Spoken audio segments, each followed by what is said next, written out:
What you have to understand about ancient empires is that whatever their rationale, the reality is that these are organisms that live for conquest. These are organisms for whom tax collection and expansion really is their oxygen. These are the things that feed the lifeblood of the empire. Without these two, without continuing to expand your territories and therefore increasing the amount of loot in your coffers, empires begin to wither and die. The Roman Empire is exactly like all ancient empires. It stands and falls by its ability to conquer new territories. But in 9 AD, Roman invincibility took a severe beating.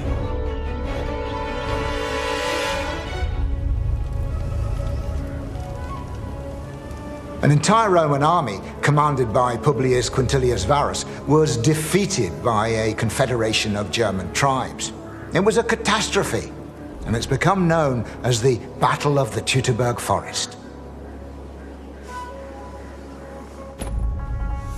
Varus's army of 3 legions and 9 auxiliary units was wiped off the face of the map. That's more than 1/10 of the entire Roman army gone in just a matter of days. We're told that the Emperor Augustus was shocked to his very core. He was horrified, he was grief-stricken, and he was furious. We have painted a picture of him ranging through his palace, banging his head against the walls and crying out, "Quintilius Varus, give me back my legions."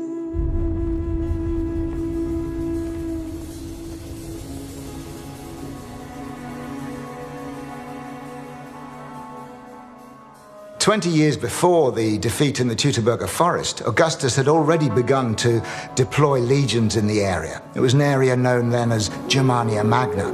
And it was a dangerous area, populated by independent, warlike peoples. Augustus had come to power by winning a civil war and defeating Mark Antony, but he needed clean glory. He needed to be killing genuine foreign enemies rather than fellow Roman citizens. So he embarked on the greatest period of expansion the Roman Empire would ever see. So they now occupy much of modern-day Turkey, the Middle East, North Africa, Hispania. They go right up to Switzerland, through Central Europe. But there's this infuriating problem, and that is the province of Germania. Augustus can't take the risk, the strategic risk, that turning to the east and fighting the Parthians will open up Rome to attack by Germans.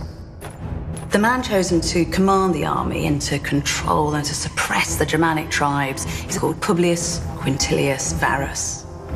Varus was trusted, but not one of the very best. He was the sort of second most reliable commander around. Actually, probably the character to watch in this campaign is somebody called Arminius. Arminius was from one of the royal families of the Cherusci tribe, so he was a German aristocrat, a German prince, but he was also a Roman citizen. Arminius' job within Varus's army was to lead the auxiliary cavalry, and this is a really prominent, really potent position to be in. Romans brought in auxiliaries in order to provide capabilities that Romans themselves could not fulfill. Overall, the army was at least 50% non-Roman citizen, 50% auxiliaries. They provided the vast majority of the army's cavalry, and they provided troops like archers, slingers, men who were specialist troops.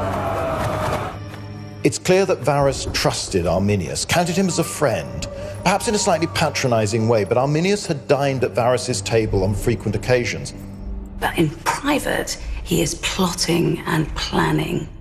He wants to steal back from Rome his homeland, Germania. Arminius plans very carefully. He creates a false rumor of rebellion further east, which lures Varus away. He does what a Roman commander should do. He stamps out any sign of rebellion by marching straight at it and putting on a show of force. When the Roman army moves, it has got to have scouts in front, out on the flanks, and behind the trailing elements of the army to ensure that they are not ambushed. Arminius and his cavalry abandoned the Roman army to join and lead a Germanic revolt. The loss of the German auxiliaries was an appalling blow to Varus. But also, these men who've now left you half blind have gone and joined the other side. For the Germans, cavalry were the perfect troops to spearhead an ambush. On the battlefield against dense infantry formations, they have limited ability. But when a column is strung out on the march, then cavalry with speed and surprise can strike quickly and punch holes in the line, leaving isolated pockets of men for other marauders to come down and mop them up. The fighting lasted for 4 long days, and we're told that between 15 and 20,000 men were killed.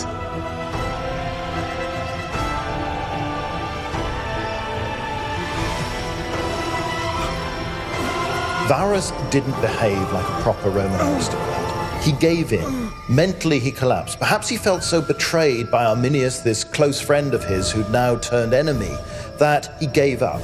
And Varus took his own life early on in the days of battle. So Varus had lost, and that means that Rome had suffered one of the greatest defeats in its history. In the aftermath of the battle, you really feel the heat of the fury of these tribes against their would-be invaders, and the reprisals are simply brutal.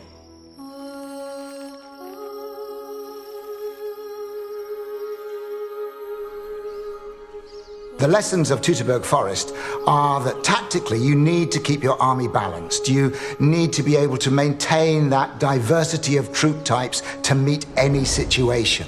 Strategically, you need to make sure that if you're expanding your empire, you can support it to the front line of the borders.